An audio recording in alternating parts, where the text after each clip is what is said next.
স্বপ্ন দেখতেন ছেলেকে দিয়েই পূরণ করাবেন ব্রাজিলের জাতীয় দলের খেলার স্বপ্ন। ছেলেকে বড় করে তুললেনও সেইভাবেই। শিশু নেইমার হাঁটতে শেখার আগেই ফুটবলে লাথি মারা শিখে গেলেন।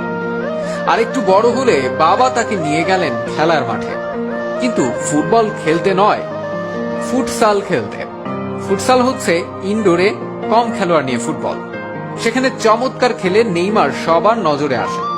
সবাইকে পাশ কাটিয়ে বল পায়ে জাদুকরী দক্ষতায় মন্ত্রমুগ্ধ করে রাখতেন তিনি দর্শকদের।